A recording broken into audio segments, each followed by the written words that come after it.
Oh, hello, and welcome to another fun-filled edition of Adam's Music Box, where today we are having a funeral, a electric funeral, if you will. It's a funeral for the MP3, and a lot of us are happy to see it go for a variety of reasons. But that shouldn't take away from the legacy of the MP3 and how it affected general music consumption patterns, both for the better and the worse depending on who you speak about this with. So, the MP3 came out in earnest in the 90s. The format was really finalized in its commercial form in around 1993, and it became a way of exchanging audio files on the World Wide Web, which was not all that popular in 1993, but it was growing among an internet community of free speakers, information lovers, researchers, and even early e-commerce salesmen. Some will get it. By the late 90s, things had changed a lot.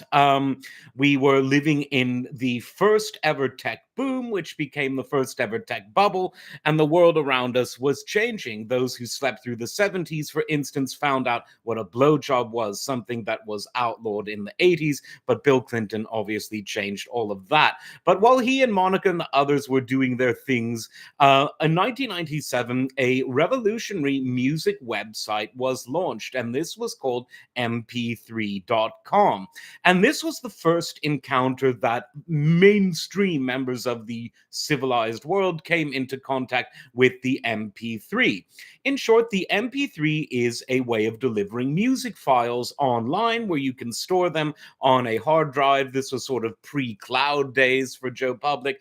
And what were the benefits of MP3? Well, they were 90% smaller in terms of their file size compared to a WAV file, which of course is a bit perfect lossless representation of digital PCM audio. And why then would you want an MP3? Well, the benefits, of course, are that when hard drives weren't quite as big and as cheap as they later became, and before cloud storage was really a thing for the average human being, and long before streaming, people needed hard drives to store their music. And because the MP3 files were so much smaller than the traditional WAV file, you could store more music in less space. Sounds great, doesn't it? There's a drawback, though, of course. Where are they getting all of this extra space from? They're getting it by using data compression. They take the original file and they squash it. They suck out elements of the actual data, which results in the degradation, some would say the severe degradation of the sound. Now, this didn't seem to bother a lot of the public. And this is kind of interesting because it was certainly the first time in the digital age where a new mainstream format of music delivery was explicitly lower quality than a format that had already reached critical commercial mass.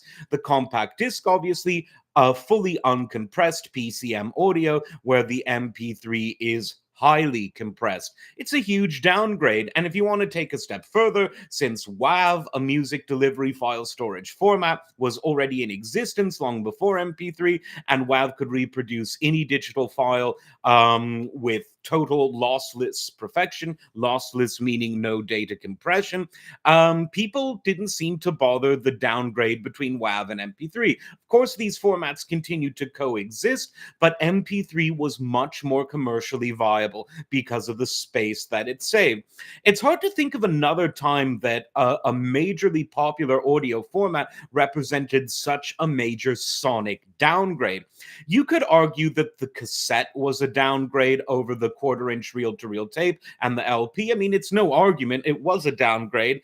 And again, though, it was a matter of convenience. You could play it in your cars. You could say the same thing about the 8-track cartridge vis-a-vis the reel-to-reel quarter-inch tape, or any other reel-to-reel format for that matter, and the LP. So there is some precedent. But in the digital age, this was a novelty because it had all been about progress. The CD, of course, as I've explained in previous videos, was introduced as a kind of audiophile format, where the selling point wasn't just the fact that it was much smaller and more lightweight compared to a quarter-inch reel or an LP, but that the sound was superior. Others would argue that. It's been a huge argument, but you get the drift.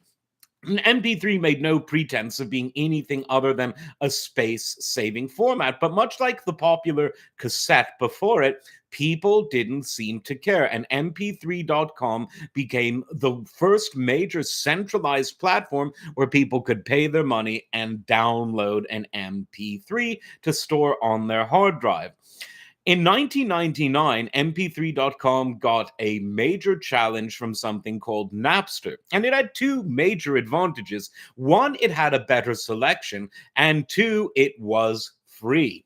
And so MP3.com slowly faded away as something that was, albeit illegal as it turned out, even though people have different philosophical views and ethical views on that, something that was ubiquitous, popular, easy to use, and free with better selection.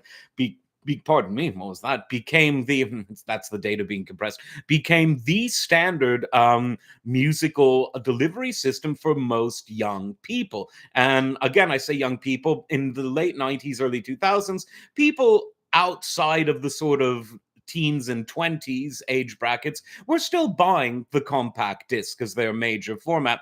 But the youngsters were really, as Johnny Carson would say, up to this weird and wild stuff on your Napsters and your Crapsters and all of the rest of it. And of course, MP3 was the common denominator between MP3.com and Napster. It was the format du jour. Now, of course, audiophiles in their bat caves and various circles were mocking and laughing at MP3, but these same audiophiles were debating between the merits of LPs and CDs, and they're still debating that. Now, it was a paradoxical time because the late 90s also saw the introduction of formats that were objectively superior to the CD, namely the SACD, the Super Audio CD, a DSD format, which came out in the late 90s. And around the same time, you have the high resolution PCM format, DVD audio. So while the audiophiles in their little bat caves were debating between SACD and DVD audio, DSD versus PCM, these are different methods of recording and playing back digital sound. The masses had readily adopted the MP3, and they didn't seem to miss the higher quality that was possible on the compact disc, let alone the much higher quality possible on the SACD and DVD audio, which, in spite of the fact that SACDs are still made by audiophile record labels, Mobile Fidelity and Analog Productions Acoustic Sounds in America, and Universal and Warner and many others in Japan, it was considered a commercial flop, where MP3 was a runaway success. Now, as MP3 got more and more ubiquitous, fuck me, ubiquitous, a lot of artists began to complain, namely Neil Young. And that, again, it shows you how far things have come. He was complaining about the audio toxicity of MP3s back in that day, even though more recently he complains about what he considers the lack of toxicity in experimental mRNA gene therapy. This shot's for you. Ow! That's Neil Young getting a vaccine, by the way. I'm here all week, people. Anyway, the MP3 ended up finding its way onto iTunes before Apple developed its own proprietary data compressed audio format. But by the early 2000s, it was already clear that the MP3's days were numbered because something called FLAC, F-L-A-C, FLAC, became invented. And this was a perfect compromise. Like WAV, it preserved the bit perfect representation of any PCM audio track, whether CD quality or higher quality. I mean, you can get 32-bit, 300 and what's it sample rates, let alone the sort of hi-fi standards of the modern day high resolution standards of 2496 and 24192, let alone your good old fashioned 16-bit 44.1 compact disc standard. And so FLAC was here, and it offered the perfect lossless, meaning no compression audio, but it was compact because scientists found a way to actually compress the file size down without resulting in the data compression of the audio. It's all very complicated stuff, but the point of the matter is FLAC was able to save you space on a hard drive or later a cloud, but offering none of the major audio compromises associated with MP3. Around the same time, something came around called Og Vorbis, which sounds like some sort of spaceship, but this was really a competitor. It was an open source competitor to MP3 at a time when MP3 was still under license. These licenses expired in 2017. So MP3s, though, still were ubiquitous because while FLAC was there for audio files, or WAV for those who are audiophiles with lots of hard drive space, the average person was still listening to music in an MP3 form, or to be fair, in one of MP3's sound alike competitors, whether Og Vorbis or Apple's proprietary system. But as we get into the 2010s, a lot of us start moving, and by us, I never liked MP3, but a lot of members of the public started to move away from MP3. Apple developed Apple Lossless, which was a proprietary competitor to FLAC. FLAC became much more widespread, and streaming happened, which meant that people were paying less and less attention to storage anyway. Now, in the early days of streaming, the audio quality wasn't very good, but as time rolled on, you had companies launch that were specifically dedicated to high quality streaming. The French had the Cobuzz, America had Tidal, which in its early days was launched. Jay-Z was a big spokesperson there. I think he may now, it's been acquired by Block, but I think Jay-Z, I know he's a big shareholder still. He doesn't talk about it as much, but it had a lot of artist backing. The artist formerly known as Kanye West, currently known as Ye, was also somewhat involved in promoting Tidal at the time. And what Tidal offered was lossless audio quality, which in more recent years has been upgraded to a huge library of FLAC streaming up to 24,192 studio quality stuff. Qobuz offers the same.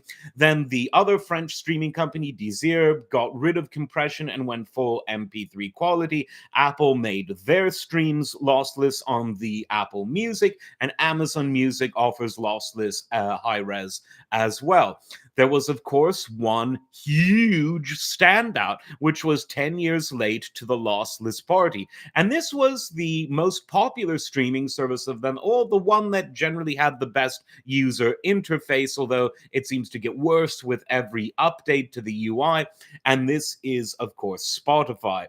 But this year, after about 5 years waiting since they made their initial announcement, Spotify lossless finally launched. It's CD quality rather than ultra high res, but now that they've made this leap, I think the leap to 2492 PCM or 2496 PCM or 24192 PCM will only be a few months off. Touch the wood there, because Spotify doesn't usually prioritize audio files, but this time they did, and the lossless feature has now rolled out in most of Spotify's major markets. Maybe you haven't got the update yet, but you probably will soon. And it's very good. There's a few things that are lacking. Of course, it doesn't have the ultra high res yet. It doesn't have the ability on a Windows PC to offer exclusive mode, which means you can have total bit perfect audio sent to your DAC the way Tidal does and others do, but I think it's coming. That's not a particularly difficult feature to add. And so what does all this mean? It means that the world's most popular music listening platform has ditched compression. It was never an MP3 platform. It used Og Vorbis, but nevertheless, it's an MP3 sound alike. So I do think that it is appropriate, now that Spotify offers lossless audio, to celebrate the death of the MP3. Of course, Spotify still offers compressed sound for people, with third world style connections, or, in Alaska and places like that. But overall, most people with any sort of decent internet connection, whether strong Wi-Fi, Ethernet, strong 4G, strong 5G, there's no reason not to use the lossless, and every reason to avoid the compression. So, what do we say as we eulogize the MP3? Well, I spoke a lot about its downsides. The fact that it really, if you've got a certain ear for music, it really didn't sound very good. Though, to be fair, this didn't seem to bother most members of the public. But there were some good things about it. It changed the perceptions of musical delivery systems.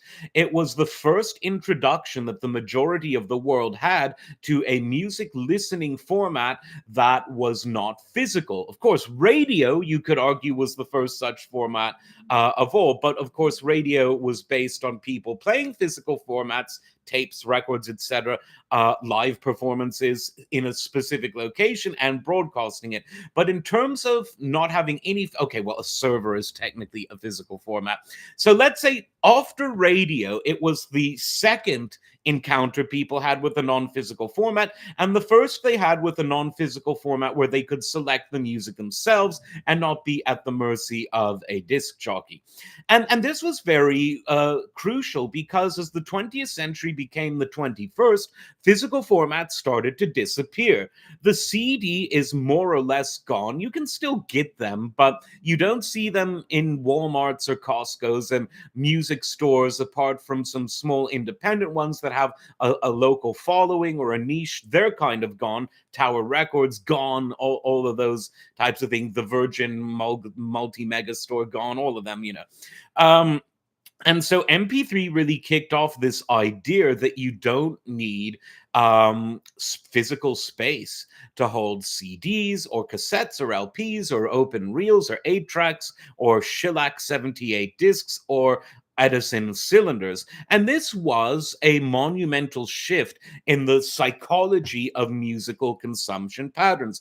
It paved the way, mp3.com did, for the popularity of Napster, which then paved the way for the popularity of iTunes, which then paved the way for the popularity of Spotify, which then paved the way for the popularity of other streaming services, which I think contributed to the fact that YouTube now is a place where a lot of people go to stream musical videos, music concerts, and even audio itself. Though YouTube for audio isn't the best platform, but again, most people don't seem to mind that MPEG 4, somewhat of a cousin to the MP3.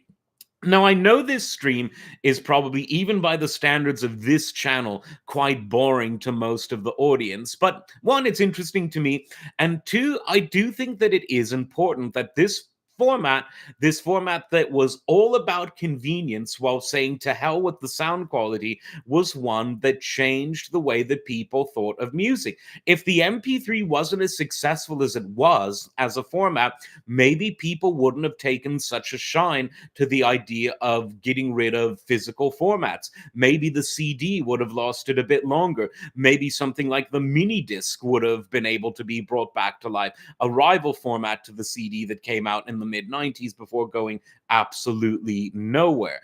Who knows? These are all hypotheticals, but the fact of the matter is the MP3, for all of its many faults, did change the world, and it paved the way for now. You know, you can buy downloads of DSD, high quality PCM, you got Tidal with high quality streaming, and all of this stuff, at least in terms of the psychology behind it, I think was made possible by the fact that people took a shine to the MP3. And it doesn't take a huge leap of the imagination to say, well, if people are very happy to download and later on stream these low quality audio files, why not put in a bit more effort, maybe charge a tiny bit more to have the high quality stuff? And so it helped that sort of evolution, from, you know, the MP3 crawling on all fours to the completely erect DSE. There's that 90s reference again, DSD, that's, you know, bringing the glory of pure audio wonder to the world. That's what I think anyway. Let me know what you think in the comments. And as always, like, subscribe, and we will see you next time. Take care.